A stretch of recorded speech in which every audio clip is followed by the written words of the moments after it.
꼭 한번 현장에서 듣고 싶어요. 여러분의 바람이 이루어집니다.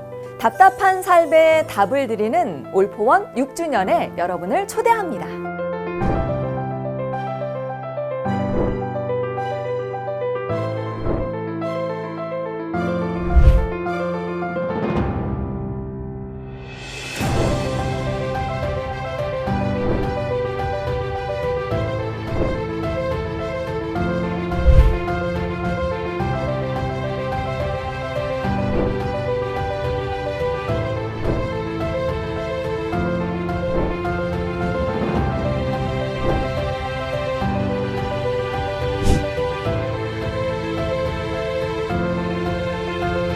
한국교회와 함께하는 문답 콘서트 4월 21일 주일 6시 성낙 성결교회에서 뵙겠습니다. 올포 와!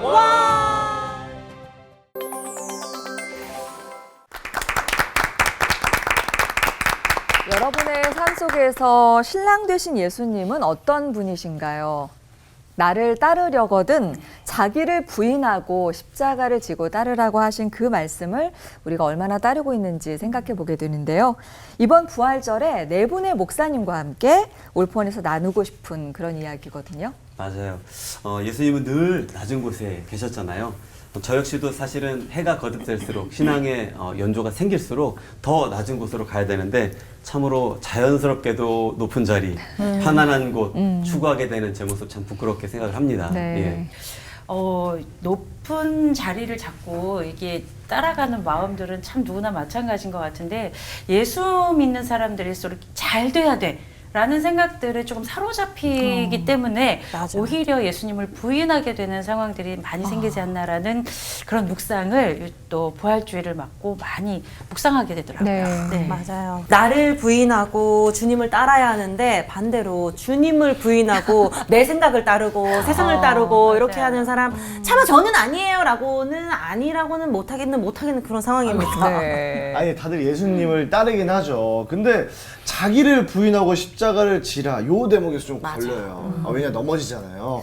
그래서 우리 목사님들은 좀 다르시겠죠? 예, 왕착각입니다. 별로 다르지 그리스도인들하고 않다. 네. 똑같고요. 어떨 때는 더 심하게 고민이 됩니다. 저는 교인수가 좀 적었을 때는 자기 부인을 잘 했는데 교인수가 늘어나면 늘어날수록 자기 부인이 잘 안 돼요. 옛날에는 별로 기분 안 나빴던 네. 것도 요즘은 성도들이 어떤 말 한마디에 마음이 상하고 내가 이러면 안 되는데 하는데도 참 나 자신을 부인하면서 주님의 마음을 가지려고 하는 게 점점 더 어려워지는 거예요. 오히려. 안산제일교회 그 목양실에 가보니까 아사교회생, 아생교회사, 목사가 내가 살면 교회가 죽고 내가 죽어야 교회가 산다 그 글이 있더라고요.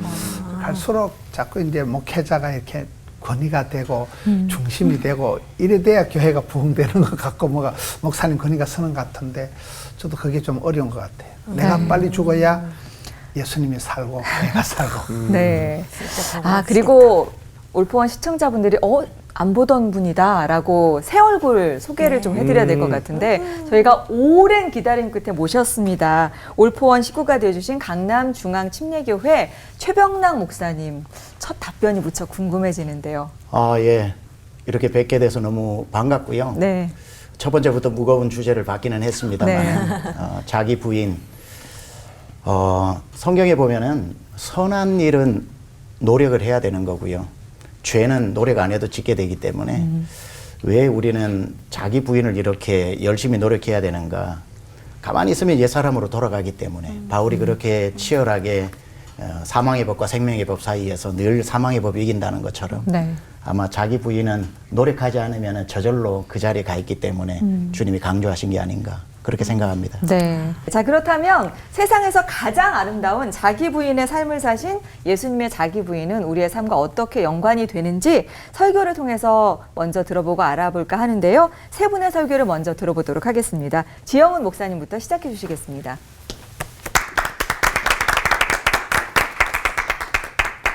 자기를 부정하고 자기 십자가를 지는 것, 여기에 대한 성경 본문이 참 많죠. 그런데 제가 생각하기에 가장 이 주제에 직결되는 뭐 이런저런 거 애둘러서 얘기하지 않고 무지무지하게 직선적으로 그렇게 얘기하는 성경 본문이 빌립보서 2장 5절부터 11절입니다.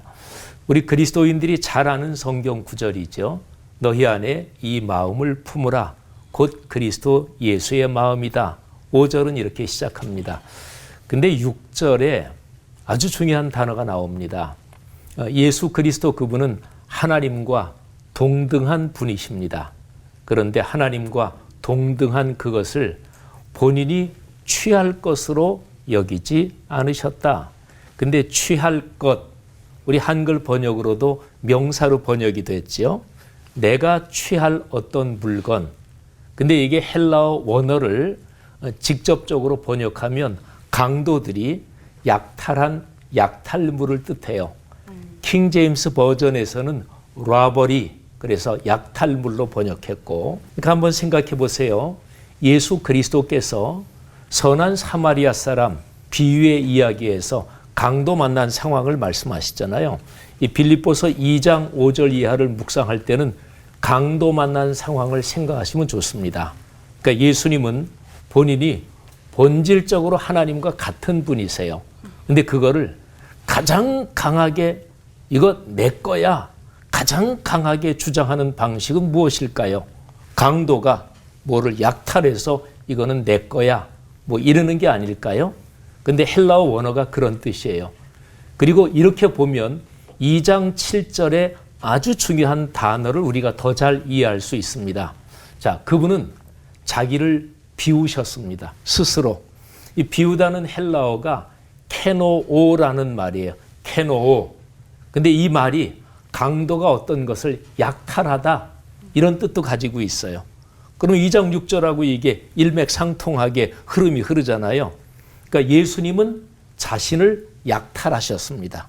그러니까 하나님과 동등한 본인의 본질, 이건 당연히 내 거야 이렇게 생각하지 않으셨고 오히려 자신을 향해서 약탈을 하신 거예요. 케노오, 이 단어에서 케노시스라는 말이 나왔어요. 우리 기독교 역사에서 빌립보서 2장 5절 이하의 예수 그리스도, 그리스도는 누구신가? 이 그리스도론에 대한 것을 이 바로 케노라는 단어를 중심으로 해서 케노시스 기독론이라고 그래요. 그러니까 그리스도는 누구신가? 자기를 부정하신 분이다. 자기를 비우신 분이다. 자기 비움의 그리스도 이런 뜻이죠.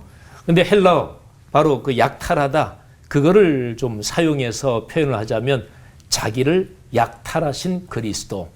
그렇죠. 예수 그리스도는 스스로 하늘 보좌를 버리시고 낮고 천한 사람의 모양이 되셨습니다. 그리고 사람 중에서도 노예의 모습으로 말하자면 제자들의 발을 씻겨주시면서 그렇게 사셨습니다. 이게 섬긴다는 본래 의미지요. 그리고 돌아가실 때도 가장 비참하고 천한 십자가 처형을 당하셨습니다. 그리고 십자가 처형을 당하시고 저 지옥의 깊은 곳까지 내려가셨습니다. 그러니까 계속 내려가신 거잖아요. 그죠? 계속해서 더 이상 내려갈 곳이 없는 맨 마지막까지. 근데 이 모든 과정이 스스로가 자기를 약탈하신 것입니다. 기독교 2000년 역사에서 그리스도인이 가져야 될 덕목 중에서 제1덕목, 그러면 그거를 자기 부정이라고 얘기를 했습니다. 자기를 부인하는 것. 근데 이렇게 빌립보서 2장 말씀을 통해서 묵상하면 가능한가? 아닙니다. 주님, 불가능합니다. 그래도 조금이라도 그렇게 살 수 있지 않은가? 아닙니다. 주님. 빌립보서 2장에 나타난 자기를 부인하는 것, 자기 부정, 이거는 저는 조금도 실행하지 못합니다. 주님, 저는 이 앞에서 완전히 무력합니다. 이렇게 고백할 수밖에 없습니다. 그런데 그리스도의 마음을 품으라 그랬거든요. 어떻게 가능할까요? 이거는 하나님의 능력으로만 가능합니다. 거룩한 영이 우리 안에 사시는데 그 영의 능력으로 하나님의 은혜로만 가능합니다. 오늘날 이 메시지가 참 필요합니다. 인류가 어떻게 사나요? 가능한 대로 더 많이 가지고 더 많이 움켜쥐고 더 많이 소유하고 내 자신을 더 많이 높고 칭찬받고 귀한 것으로 성취하려고 살잖아요. 특별히 지난 40여 년에 이 지구촌의 인류 역사는 신자유주의라 그러죠. 신자유주의가 더 많이 가지고 더 많이 성취하고 이거를 정당화시켜줬어요. 그래서 40년을 인류가 그렇게 걸어왔어요. 그러다 보니까 지구의 물리적인 환경은 명확하게 한계가 있잖아요. 무한하지 않잖아요.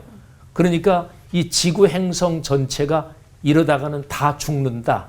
그래서 요즘 많이 공통적으로 얘기하는 게 지속 가능한 이 표현입니다. 발전하지만 지속 가능한 발전. 뭐 개발하지만 지속 가능한 개발. 근데 그 근본적인 삶의 방식과 태도는 바로 예수 그리스도 그 모습을 따라가는 데 있습니다. 자기를 부인하는 거지요. 자기를 약탈하는 것. 한국 교회가 이 그리스도의 자기 부인을 본받아서 그렇게 걸어가서 오늘의 세계에 희망의 등대가 되기를 간절히 바랍니다. 하나님 은혜 감사합니다. 거룩한 영의 은혜로 우리도 따라가겠습니다. 예수님 이름으로 기도 올립니다. 아멘. 우리 기독교의 가장 큰 가치가 뭘까요? 바로 예수 그리스도 하나님, 그리고 그분의 부활 아니겠습니까? 우리가 부활의 생명을 산다면 부활 이전에 있었던 모든 것들이 우리에게 있어서 더 이상 부활보다 더 큰 가치가 아닌 자기를 부인하고 포기할 수 있는 힘도 생기는 것이겠죠. 제가 아는 한 사람 중에 정말 대단한 사람이 있습니다. 오클라호마 시티에 살고 있는 분인데 제가 언젠가 거기에 부흥회를 갔다가 이분과 대화를 나누었습니다. 목사님, 저는 3번 죽다가 살았습니다.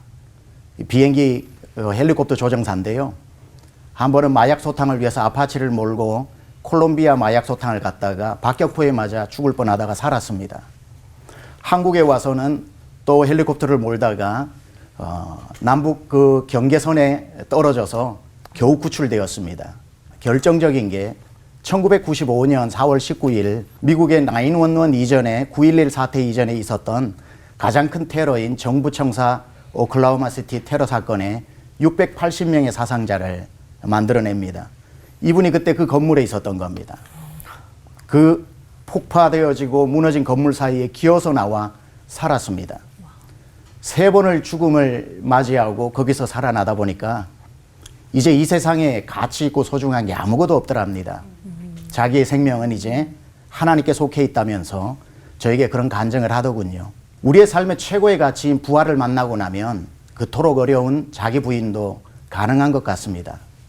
성경에 보면 정말 이 사람이 같은 사람일까 싶을 정도로 완전히 변화된 사람들이 나오죠. 사복음서에 등장하는 12제자와 사도행전에 등장하는 12사도의 이야기입니다. 같은 사람인데 삶이 달라요.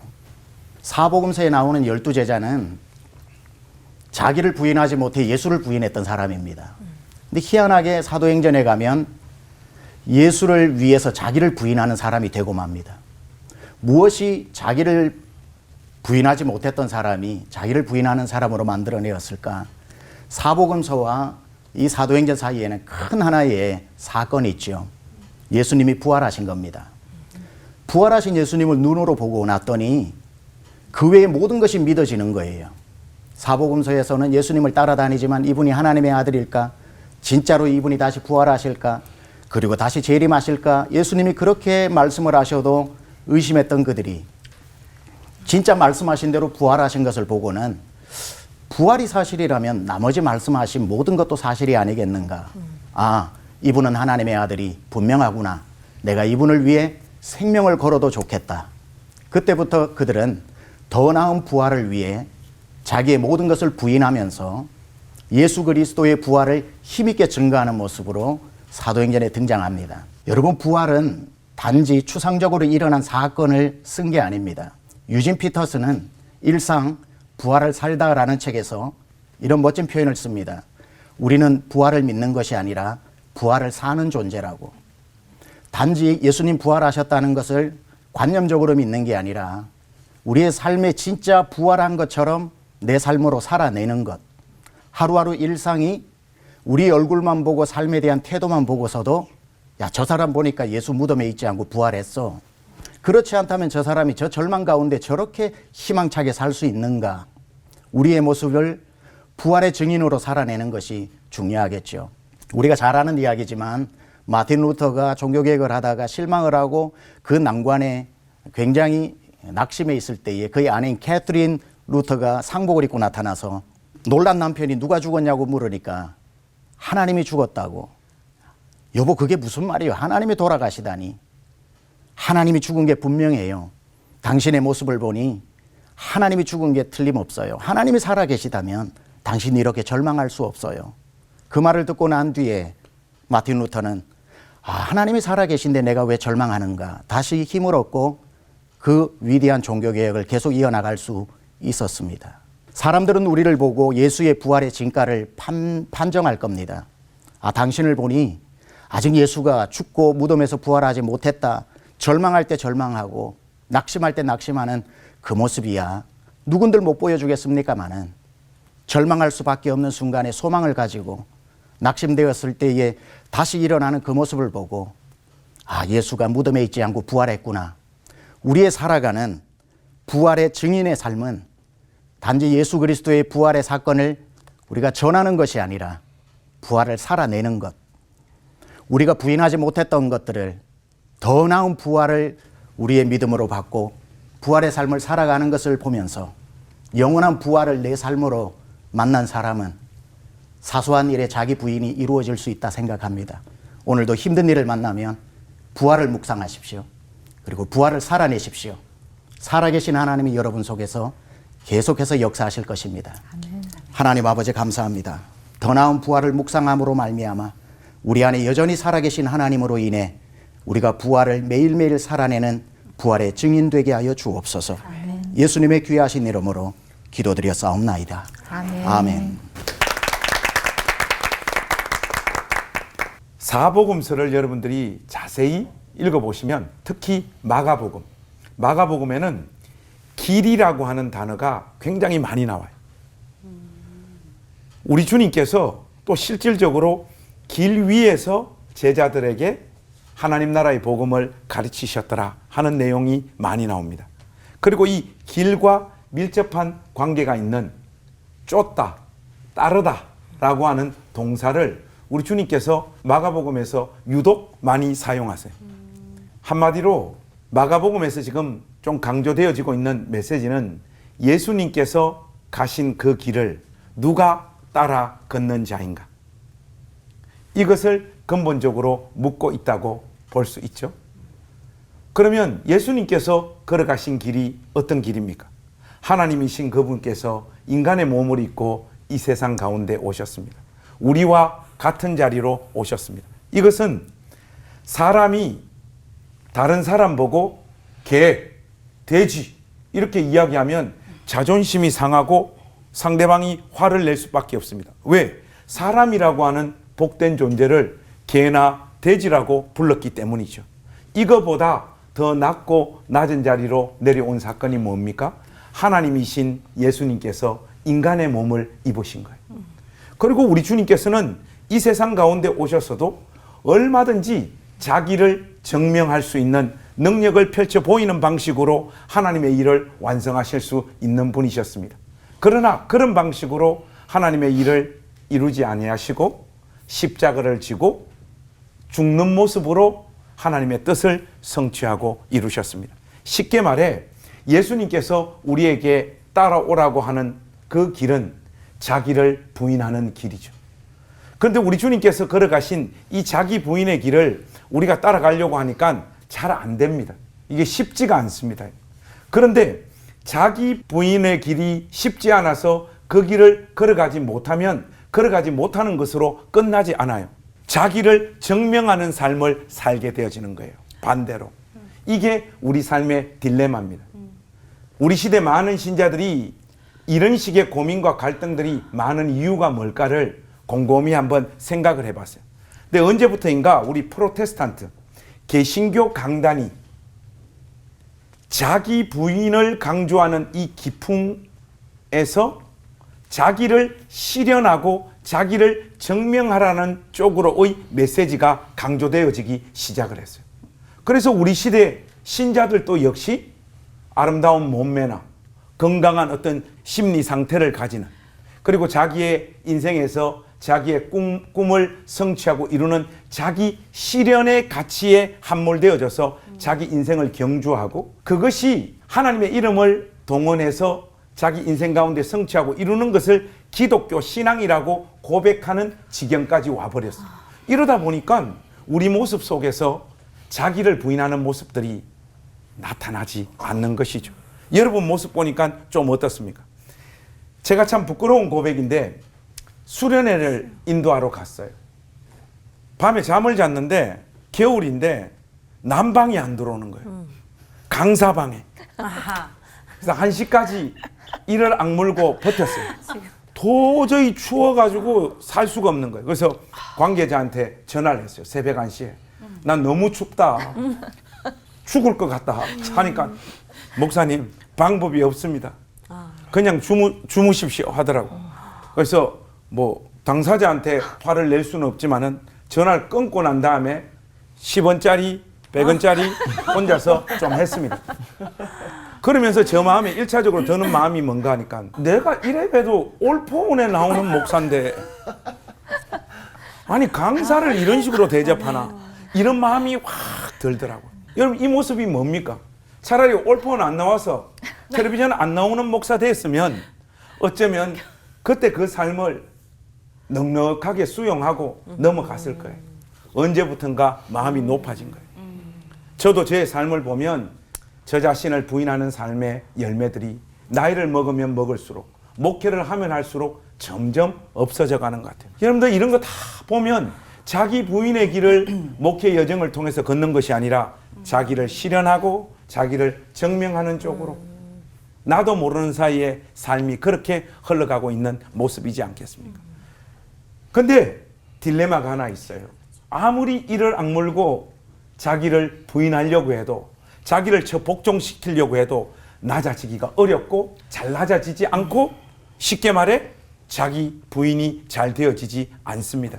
그렇죠, 여러분? 사람은 믿고 확신한 것을 하는 존재가 아니라 자기가 갈망하고 욕망하고 사랑하는 것을 행하는 존재예요.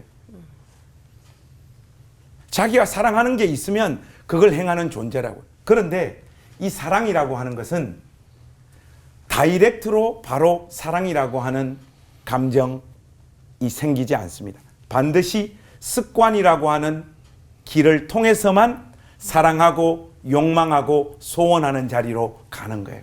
여러분들 삶에 왜 자꾸 자기를 부인하는 삶의 열매가 안 나타나느냐? 여러분들의 삶의 작은 순간순간 속에서 한 번도 지거나 손해보거나 남을 세우고 자기가 밑으로 내려가는 작은 습관들이 형성되어져 있지 않기 때문에 그렇습니다. 오늘 이 시간부터 여러분 삶에 이 습관을 형성하는 일에 관심을 가지고 열심을 내어보십시오.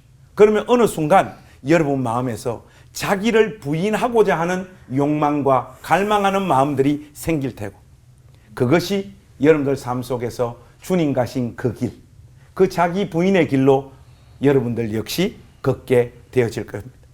기도하겠습니다. 하나님 아버지, 우리 삶에 자기 부인의 습관들이 형성되어지는 신자들이 되도록 은혜 베풀어 주시옵소서. 아멘. 우리 구주 예수 그리스도의 이름으로 간절히 기도하옵나이다. 아멘.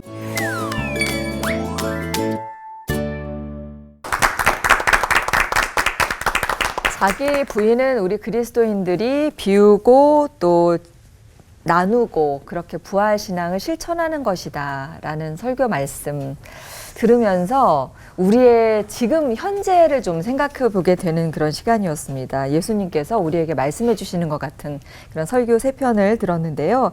자기 긍정, 자기 증명은 그렇게 열심인데 이 자기 부인 왜 이렇게 안 되는 겁니까? 그래서 목사님들께 네. 먼저 여쭤보고 싶은 것이 자기 부인의 가장 어려운 지점, 그 부분이 어딜지 여쭤보고 싶고요. 교회와 그리스도인들의 자기 성취, 자기 과시의 모습은 어떤 게 있을까요? 저 같은 경우는요, 제가 목사로서 설교한다는 거, 이게 자기 부정을 어렵게 하는 게 아닌가 그런 생각을 요즘 들어서 더 많이 합니다.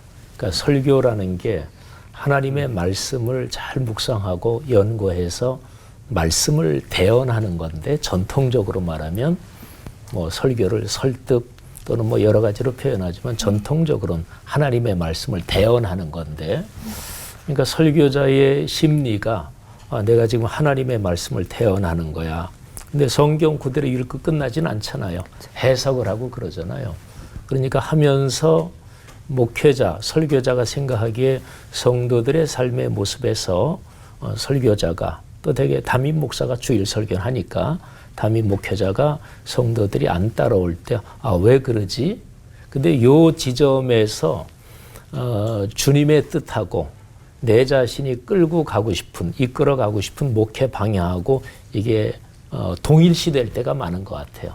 목사도 완전하지 못하잖아요. 뭐 실수할 수도 있고 잘못 판단할 수도 있고, 이런 구조 때문에 설교자다, 그리고 교회를 이끌어가는 주일 공예배의 설교를 담당하는 담임 목회자다, 이 위치 자체가 자기 부인을 참 힘들게 하는 게 아닌가, 이제 그런 생각이 들고요. 그래서 진짜로 정직하게 그리고 엄격하게 자기 자신에 대해서 자기를 성찰하는, 날마다 주님 앞에 앉는 그런 거 없으면 목사들은 다 자기 부정에서 실패하지 않을까, 그런 생각이 듭니다. 성도들 같은 경우에는 일반적으로 목사하고 약간 비슷할 수 있는데, 교회 봉사 신앙생활에 열심을 내서 참여하고 또 남보다 더 많이 봉사하는 이런 경우에 자기 부정에서 실패하고 자기를 나타내고 증명하는 뭐 이런 것이 더 많지 않나 싶습니다. 제가 생각할 때 자기 부인이 가장 어려운 지점이 어딘가라고 했을 때 자기 자존심이 걸려있는 부분이라고 생각해요. 사실 자기 부인이라고 할 때 전혀 그게 없어서 자존심 상하지 않는 그런 건 다 다르거든요. 어떤 사람은 돈이 없어도 자존심이 상하지 않는 사람이 있습니다. 근데 그 사람에게 있어서 뭐 학력이 좋지 않다든지 집안 배경이 좋지 않은 것은 굉장히 열등감이고, 그게 자기 부인을 할 때 자기 존재가 허물어지는 거기 때문에 딱 무엇 하나에 있는 게 아니라 사람마다 다 다른 자기가 가지고 있는 마지막 자존심, 가치. 사실은 자기 부인이 누구에게는 저 사람 청렴해, 저 사람 욕심이 없어, 어떤 면에 있어서 그 사람은 자기 부인한 게 아니라 그게 너무 쉬울 수도 있어요. 그 사람에게 있어서는 전혀 생각하지 못한 딴 부분이 아직까지 자기 부인을 못하고 있는, 우리는 예상하지 못하지만 그런 부분들이 있기 때문에 우리가 이걸 회귀라 해가지고 자기 부인의 카테고리를 만들 수 없는 것 같고, 나에게는 쉽지만 그 사람이 정말 어렵거든요. 다양한 자기만의 어떤 자기 부인의 가장 자존심이 걸린 부분이 무엇인지를 찾아보는 게 굉장히 또 중요한 것 같고, 우리 성도들도 마찬가지인 것 같습니다. 자기 부인이 왜 힘드냐면은 목회자의 메시지가 이 성취 그리고 자기 실현 중심으로 일관되어지면 그게 이루어졌을 때의 신앙이 좋다고 생각을 하고, 그게 안 되었을 때에는 믿음이 없어서 저렇다라고 하는 게 생기게 되면 자기 부인을 하고 싶어도 패배자로 보일까봐, 사람들에게 믿음 없게 보일까봐 그 메시지에 따라서 성공의 이야기를 해야 되고 잘 되는 이야기를 해야 될 때, 목회자의 좀 메시지가 꼭 그러한 부분만이 아니라 바울이 얘기했던 것처럼 나는 나의 약한 것을 자랑한다라고 했던 자기 부인조차도 자랑할 수 있는, 실패 자체도 자랑할 수 있는 분위기만 만들어준다면 좀 그런 환경 속에서 자기 부인이 쉽고 자기 부인 고백도 쉬워지지 않을까, 또 그렇게 생각합니다. 정직하게 대면하기 어려운 분위기다는 또 지적을 해주셨어요. 네. 저는 이제 두 분 목사님께서 말씀하신 내용에 전적으로 동의를 하고, 좀 이제 구체적으로 좀 이야기를 하자면, 목사에게 있어서 자기 부인이 제일 어려운 지점이 어딘가 하면, 내 친구 교회 교인 수가 우리 교회 교인 수보다 많아질 때 축하한다 이러지만 축하가 안 됩니다. 전 내보다 공부도 못했고 또 내보다 설교도 잘 못하는 것 같은데 저렇게 교회가 성장하네? 그거 썩 기분이 안 좋더라. 너무 자존심 상해. 그럴 때. 그리고 또 보면 교인들 중에 저 앞에 와가지고 다른 교회 어떤 목사님 설교도 그 은혜를 받았다고 그러네요. 그러면 집사님 그렇죠 하면 좋은데 네. 그거 뭐 별일입니까, 그죠? 아이고 맞습니다. 그 목사님 참 메시지 좋아요. 저도 은혜 많이 받아요. 이러면 되는데 나 앞에서 다른 목사님 설교 잘한다, 메시지 은혜 받았다 하면 이 자존심이 상하더라고요. 그러니까 이런 것들이 목사로서 가지는 자기 부인이 어려운 지점인 것 같아요. 성도들 가운데 나타나는 모습들은 목회자의 시각에서 볼 때는 이런 것 같아요. 그 유교적 어떤 습관이나 사고방식 때문에 그런지 몰라도 누구한테 이렇게 칭찬을 해주잖아요. 진심으로. 아유 집사님 옷 너무 이뻐요. 또 집사님 참 외모가 너무 중후해요. 그리고 봉사하는 모습들 너무 참 좋아요. 이러면 아유 그렇게 봐주셔서 감사합니다. 이렇게 말하면 되는데 아이 목사님 아닙니다. 아닙니다. 이렇게 이야기하는데 알고 보면 기분 좋아 지금. 맞아. 칭찬 좋았어. 네. 그러니까 이거는 과하다. 결코 겸손 아닙니다. 이 자기 부인이 안 되는 모습이라고 저는 생각되어져요. 적절하지 않다는 네, 지적이셨어요. 네, 네. 나를 부인하고 나면 난 다 없어지는 거 아닌가. 그 다음 존재는 내 자존감, 내 존립심 이게 다 없어지는 걸 약간 자기 해체 같은 그런 걸 두려워하기 때문에 그런데 이제 지나고 보면 나를 부인할수록 오히려 난 자유로워지고 난 아니니까 I am nothing. 나는 원래 아무것도 아니니까 오히려 그런 막 내가 뭐 인체해야 된다는 이 부담감에서 자유로워지고 누가 뭐라 해도 원래 나는 그런 사람이다. 그러면서 이제 더 세월이 지나가면서 구원받은 이후에도 자연스러워야 되는데 이게 우리 좀 공통적인 얘기가 예수 믿고 난 뒤에 구원받은 이후에 이제는 막 은혜가 충만해가지고 막 흔들림이 없이 막 당당하게 막 이렇게 쫄지도 말고 떨지도 말고 이래 나가면 이건 자기 부인이 안 된단 말이에요. 그 부분이 구원받은 이후에 은혜 받은 이후에 이제 변화된 모습으로 나가야 되는데 주일날 기도할 때보다 지난주도 또 온갖 죄를 짓고 이 자리에 나온 저희들을 불쌍히 주면 저 장로님은 매주 지난주에 죄를 짓고 또 이번 주에 또 용서해 주시고 그 자기 부인이 애매한 지점이에요. 네. 누구나 인정받고 싶은 욕구가 있기 때문에 그 주변 사람에게도 인정을 받고 싶고 본인도 또 그렇게 증명하고 싶은 걸 텐데 하나님의 인정만 우리가 바랄 수 있다면 주변 사람의 인정에 이렇게 휘둘리지 않을 수도 있겠다는 생각이 좀 해봤습니다. 자, 어떻게 하면 주님 닮은 삶을 살 수 있을까 고민하는 시간인데요. 오늘 네 분 목사님이 오셨으니까 우리 궁금증 잘 해결해봤으면 좋겠습니다. 다 함께 외치면서 시작할까요? 목사님! 진짜 궁금해요. 네. 진짜 궁금한 부분 우리 지영문 목사님께 첫 번째 궁금증 한번 여쭤보겠습니다. 설교를 들으면서요. 아, 예수님은 왜 종의 자리까지 내려오셨어야 했을까라는 의문점이 좀 들었거든요. 그 신의 자리에서 탁 명령하시면 될 수도 있었는데 가장 낮은 자리로 오셔서 가장 겸손하시고 가장 온유하시고 이렇게 오신 이유가 우리와 어떤 연관이 있는 건지 알고 싶습니다. 그래서 저희가 더 담기가 힘들거든요. 네. 우리가 그냥 정서적으로 더 다가오게 한번 얘기를 한다면 우리 사람을 구하러 오신 거잖아요. 그러니까 하나님이 사람이 되셔서 우리 사람을 구하러 오신 거니까 예를 들어서 물에 빠진 사람을 이렇게 건지려고 하는데 아, 너 여기서 얼마 안 남았어. 네가 그냥 이렇게 팔 저어봐 돼. 근데 그 사람은 안 되는데 어떻게 해요. 그죠? 맞아. 그러니까 지금 죽을 것 같은 그 사람의 입장에서 그 사람의 신을 신고 그 사람의 처지에 공감하면서 그 사람을 끌어안아 줘야 되잖아요. 아, 나 같으면 아, 그거 죽을 자리도 아닌데 뭘. 근데 그 사람은 죽어요. 그러니까 하나님께서 사람에게 편하게 얘기하면 눈높이를 맞춰서 내려오셔서 조그만 아이하고 얘기할 때 이렇게 어른 쓴 채로 아이가 있는데 아이는 이렇게 쳐다보는데 그렇게 얘기하면 그 어른이 생각이 없는 사람이잖아요. 자기가 앉아서 아, 그래 하고 이렇게 얘기하든지 아니면 아이를 안고 이렇게 얘기하든지 그러니까 하나님께서 내려오신 거죠. 그래서 우리를 구원하신 거죠. 감동입니다. 그러면 최병락 목사님께 한번 질문 드려보도록 하겠습니다. 우리 목사님께서 아까 기독교를 부활의 종교라고 또 말씀하셨는데 그럼 예수 그리스도의 부활을 믿는 것과 믿지 않는 것 우리 신앙과 삶에 큰 차이가 있는지 예수 믿어도 그 부활 신앙은 모르겠어 하는 경우도 있더라고요. 좀 답변 좀 해주시면 감사할 것 같아요. 갈라디아서 2장 20절에 보면은 내가 그리스도와 함께 십자가에 못 박혔고 그리고 이제는 내가 산 것이 아니요 내 안에 그리스도께서 사신 것이다 라고 하는 잘 아는 구절이 있잖아요. 우리가 예수님이 내 죄를 대속해서 십자가에 죽으셨다라고 하는 십자가는 잘 믿는데 그 예수님이 3일 만에 부활하시고 하늘로 쑥 올라가신 것이 아니라 육체적으로는 그러시지만 내 안에 살아계신 주님이 이제 계시기 때문에 내가 이제 사는 것은 나를 위하여 자기 몸을 버리신 그리스도를 위해서 사는 것, 예수의 부활에 우리가 동참하는 거거든요. 그러니까 우리가 부활의 사건을 단지 그때 2000년 일어난 역사적 사건이고 그분이 하나님의 아들이라는 걸 증명해낸 하나의 역사적 사건일 뿐이 아니라 실제로 우리가 부활적인 삶을 산다면 내 안에 예수님이 살아계신다는 것을 믿는 게 우리 신앙생활에 굉장한 자세가 달라집니다.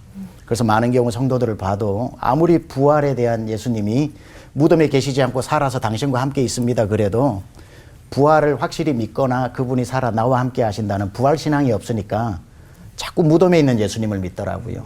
절망할 일 있으면 절망하고 낭망할 일 있으면 낭망하고. 근데 그런 분에게 정신이 번쩍 들 정도로 도전을 하면 집사님 예수님이 무덤에 계셔요. 살아서 함께 계셔요. 아 예수님 살아서 나와 함께 계시죠. 근데 왜 무덤에 계신 것처럼 믿냐고 그러면 정신이 번쩍 들어요. 아 살아계신 하나님이 나와 함께 계시고 이 문제를 나 혼자 해결하라고 뒤에서 등 떠미는 게 아니라 살아계신 하나님이 내 손을 잡고 그분이 일하시는구나. 그건 부활신앙에서 나오는 거거든요. 그러니까 부활을 추상적으로만 생각하는 게 아니라 현실의 실제적인 부활의 삶을 산다는 거는 모든 분야에 있어서 우리의 믿음을 다른 자세를 만들어주기 때문에 그 부활신앙이 그래서 중요합니다. 김한성 목사님께 여쭤보고 싶은데요. 제자도 하면 단연 베드로를 꼽지만 베드로도 역시 예수님을 3번이나 부인한 전적이 있잖아요. 그런데 어떻게 결국 자기 부인의 길을 겪게 된 건지 이렇게 좀 알려주시면 좋겠습니다. 결국은 저 마지막에 가서 예수님을 더 사랑하게 되었기 때문에 그런 거죠. 사랑하면 자기를 부인하게 됩니다. 예수님을 더 사랑하게 됩니다. 그 보면 2차 대각성 운동을 주도했던 조나단 에드워드가 그 신앙 감정론이라고 하는 책을 썼는데 거기에 보면 affection이라고 하는 단어를 구사해요. 그게 이제 현대 영어에서는 애정 이런 뜻인데 조나단 에드워드가 그 책에서 그 단어를 쓸 때만 하더라도 affection은 갈망, 소원, 욕망 이런 의미예요. 뭔가 하면 예수님을 정말로 만난 사람은 갈망과 욕망이 달라지고 조정되어진다는 거예요. 왜 우리가 자기 부인이 안 되는가 하면 집에 가려고 교회 오고 무늬만 그냥 신자인 거예요. 그렇기 때문에 아무리 애써도 자기 부인이 안 되는 거예요. 왜냐? 자기 안에 자리 잡고 있는 이 갈망과 욕망이 조정이 안 돼 있는 거예요. 이 갈망과 욕망이 주를 향한 사랑으로 채워질 때 신자의 삶에 자기 부인이라고 하는 열매가 맺히는 거예요. 베드로를 향해서 우리 주님께서 네가 나를 사랑하느냐, 네가 나를 사랑하느냐, 네가 나를 사랑하느냐 3번 연거푸 묻고 확인하신 이유도 거기 있다고 저는 확신합니다. 그 다음 자기 부인의 길로 베드로가 걸어가잖아요. 자기 힘으로 하면 안 되고 사랑하게 되면 하게 된다. 감동이네요, 또. 네. 자, 우리 김은우 목사님께 질문 드리도록 하겠습니다. 제자들은 예수님이 십자가에서 부활하신 걸 직접 봤으니까 아, 예수님이 한 말이 다 진짜였네. 나도 그 길 가야지 가서 부활하고 천국 가야지 하고 피부로 와닿겠지만 우리 같은 경우는 왜 내가 나를 부인해야 돼? 나를 긍정하고 잘 살아야 이 땅에서 은혜 아니야? 하고 그러기 살기 쉬운데 우리 김은우 목사님 좀 자기 부인을 부인하면 어떻게 되는지. 자기 부인을 부인한다. 네네. 되느냐? 부인이 2명 되는 거죠. 자기 부인을 부인하면 어떻게 되느냐? 네. 질문이 굉장히 어려운데 네. 예수님의 삶이 하나의 미랄처럼 자기를 부인하고 떨어져서 죽어주심으로 우리를 살리신 거잖아요. 자기를 부인하는 게 예수님의 길이고 십자가의 길이고 신앙의 길인데 자기 부인하는 걸 부인하면 예수님하고 아무 관계가 없는 거죠. 그러다가 어느 날 내가 어려운 일을 당하고 힘든 일을 당했을 때만 자기 긍정과 자기 성취의 삶을 살아가던 사람들이 정작 어려운 일을 당할 때는 나는 할 수 없는 죄인이고 구원받을 수 없는 그때는 아무런 대책도 없는 그야말로 이제 멸망받을 수밖에 없는 존재가 되기 때문에 자기 부인을 부인하면 안 된다. 자기를 부인하는 게 신앙의 첫 단추다. 나를 비우는 것이 1단계고 나를 비운 자리에 예수님으로 꽉 채울 수 있다면 진짜 좋겠다는 생각이 좀 드는데요. 예수님께서는 항상 좀 세상 방식과 거꾸로 얘기를 하셨잖아요. 낮아져야 높아지고 맞아요. 약해져야 쓰임을 받고 섬겨야 또 섬김을 받고 베풀어야 부유해진다. 하나님 나라 방식은 잘 이해가 되지만 우리가 따라가긴 그래서 더 어렵지 않나 싶은데요. 다시는 자기 증명과 자기 과시의 길로 가지 않게 우리가 좀 다짐을 해봤으면 좋겠습니다. 매일 매 순간순간 필요하다라는 생각이 들었고요. 목사님들께서도 자기 부인을 하신 때가 분명히 있으셨을 텐데 그게 언제인지 또 그 자기 부인을 통해서 어떤 변화가 일어났는지 또 하나씩 나눠주시면 참 좋겠습니다. 제가 먼저 한번 네. 이야기해 보겠습니다. 저는 태어나서 뭘 해가지고 잘 돼 본 적이 별로 없습니다. 공부를 잘해봤던 적도 없고 목회를 잘해봤던 적도 없고 그러다가 제 인생의 봄날 같은 날이 우리 행신교회를 개척해서 행신교회가 잘 성장한 거예요. 태어나서 뭔가 의미 있는 성취를 이룬 첫 번째 결과물이에요.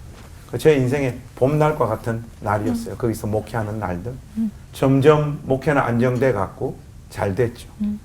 그러다 결국은 우리 부목사님을 담임 목사로 세우고 제가 울산으로 이렇게 개척을 내려오게 됐는데 그때 처음에는 우리 부목사님을 분리 개척을 시키려고 계획을 잡고 있었고 교회에서도 그 계획을 짰는데 코로나가 오는 바람에 그 계획을 좀 보류하고 우리가 같이 막 기도했었어요. 분리 개척을 어떻게 해야 될지. 그래서 저도 하나님 앞에 기도하는 도중에 개척은 한번 해본 놈이 더 잘하지 않겠느냐.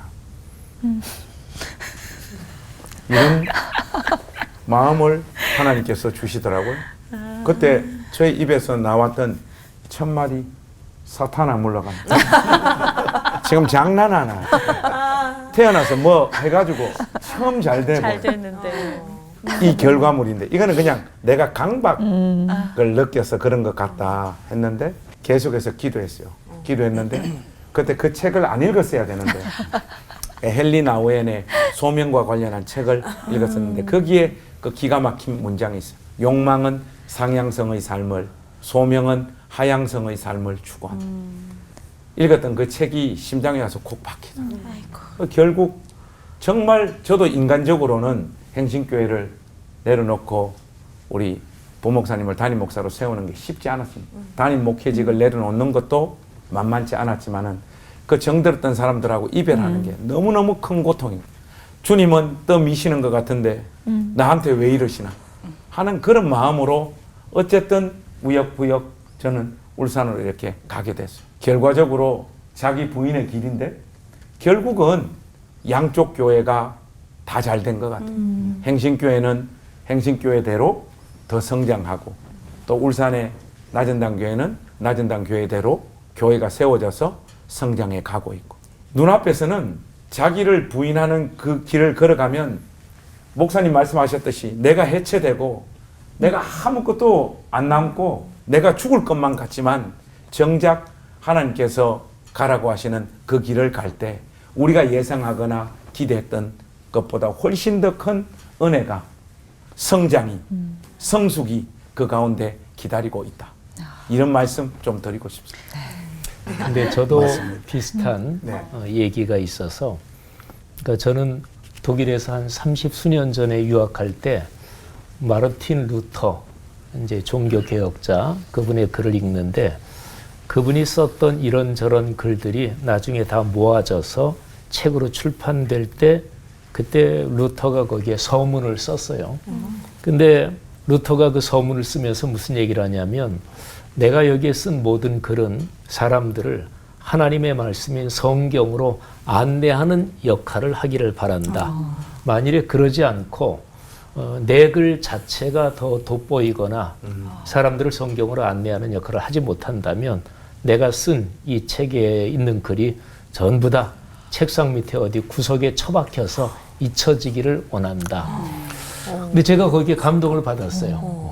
헬리나가 이 책에 감동받은 것처럼. 그래서 그때 이런 생각을 했어요. 하나님, 뭐 유학 마치고 가서 목사로 살면서 이런저런 기회에 글을 뭐 어차피 쓰게 되고 많이 쓰게도 될 텐데 평생 글을 쓰면서 제 자신의 이름을 내기 위해서 글을 안 쓰겠습니다. 그런 기도를 아주 진지하게 했습니다. 그런데 최근에 제가 요즘 민수기를 제가 묵상하고 있거든요. 민수기의 서원에 대한 얘기가 나와요. 근데 가만히 생각해 보니까 내 삶에서 서원한 게 뭐지? 생각이 그때 그게 떠오르는 거예요. 그래서 오늘 아침에 묵상하면서 그 생각을 다시 한번 했어요. 하나님, 다시 한번 그때 한 게 서원이니까 그 서원대로 제가 쓰는 모든 글, 어쨌든 제 자신을 드러내기 위해서 글을 쓰지 않겠습니다. 다시 한번 그렇게 오늘 아침에 기도했거든요. 근데 쉽지 않은 일 같고 내가 어떤 글을 쓸 때 진심으로 나를 드러내는 게 아니고 주님의 뜻이 이 글을 통해서 뭐 성도들에게 목회서신 짤막한 걸 쓰든 어떤 책을 쓰든 그거는 결코 쉽지 않고 날마다 하나님 앞에서 말씀을 묵상하고 주님을 만나지 않으면 그거는 어림도 없다 이런 생각이 듭니다. 그래서 저는 신앙생활 하면서 가끔씩 저에게 도전을 주는 게 뭐냐면 선녀와 나무꾼입니다. 선녀가 땅에 내려와가지고 나무꾼 만나가지고 결혼했는데 다시 자기 나라로 가야 되는데 옷을 빼앗겼으니까 못 가잖아요. 근데 결국은 이제 아이가 많아지고 그렇게 되면서 하늘로 못 가고 나무꾼의 아내로 사는 거 뭐 그 뒷얘기야 좀 다르지만 우리가 하나님 나라에 들어가려면 자꾸 가벼워져야 된다고 생각을 해요. 근데 살면서 걸치는 옷이나 손에 쥐는 게 너무 많으니까 천국을 가기가 자꾸 힘들어지는 거죠. 그 맥스 루케이도 목사님이 쓴 책 중에 영어지만 트래블 라이트이라는 게 있습니다. 가볍게 여행하기. 그 우리가 어디를 갈 때 무거운 짐을 가지고 갈 수 없기 때문에 성경은 우리가 여기 거류민이라고 하지 않고 나그네라고 하기 때문에 나그네가 짐을 많이 가지고 가지는 않잖아요.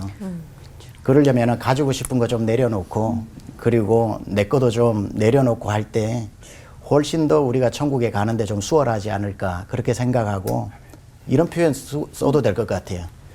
내가 붙잡으면 어차피 빼앗기는 거예요. 그러니까 하나님이 그러시는 거예요. 너 빼앗기기 전에 내려놔. 순순히 내려놔. 세련되게 내려놓는 게 낫지. 그래, 구차하게 빼앗기고 그 크리스찬의 우리의 어떤 그런 모습들 좀 당당할 필요가 있는 것 같아요. 나 이런 거 내려놓고도 살 수 있다라고 하는 세상의 가치관하고 좀 다른 모습을 보여줄 때의 기독교만의 매력과 힘이지 않나 생각을 하고 저도 뭐 많지는 않지만 목회를 하다가 미국에서도 목회를 하면서 이런 직책 저런 직책 부탁받아가지고 무슨 큰 선교단체 이사장직 부이사장직 해서 어느 날 보니까 그냥 돕는 마음에서 했는데 이사가 7개더라고요. 그 새벽 기도 때 기도를 하는데 주님이 너 내려놔 오늘 다 내려놔 그리고 세미안교회 담임 목사 최병락 이것만 한번 가져봐. 근데 이 사람도 떠오르고 저 사람도 떠오르고 어디에 뭐 겸임 교수 자리도 또 제가 하는 강의도 있고 뭐 너무 많은 거예요.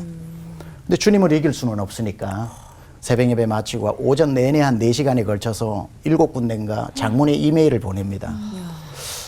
너무 미안하기도 했는데 놀라운 사실은 오후 3시쯤에 이메일 답신이 오는데 7군데 다 잘 알겠다고 그러더라고요. 그러니까 저 혼자 사명감을 가지고 못 내려놨던 거지. 그 다음날 새벽 기도를 하는데 얼마나 가벼웠는지 모릅니다. 살다 보면 또 책임을 맡아야 하고 입어야 할 옷도 있지만 한 번씩 이렇게 자기의 옷을 또 벗어내고 가볍게 만드는 거 자기 부인을 통해서 그게 우리가 신앙의 이 여정을 종주하는데 굉장히 필요한 모습 아닐까 그렇게 생각합니다. 저도 이제 사역자로서 이제 살아오면서 설교 잘해야 된다, 목회 잘해야 된다, 단단해야 된다, 밀리면 끝이다, 김관성을 이겨야 된다. 그래가지고 이제 굉장히 그런 긴장된 욕심 부리는 이제 사역을 했지요. 원래 나는 별거 아닌 존재다.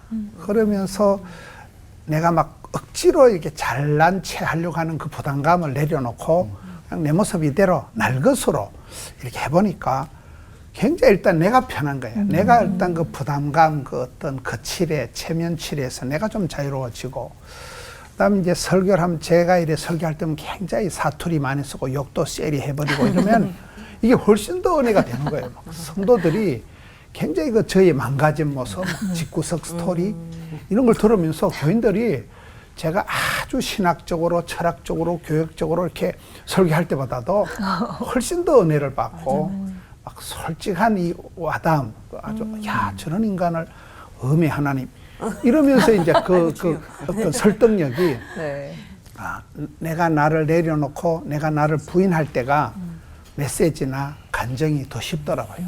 나를 부인했을 때 내가 해체되는 게 아니고 내가 실현이 중단되는 게 아니고 오리지널 그 하나님의 역사. 하나님은 성경에 보면 뭐 이쁜 일을 똑순이를 좋아한 적이 없더만요.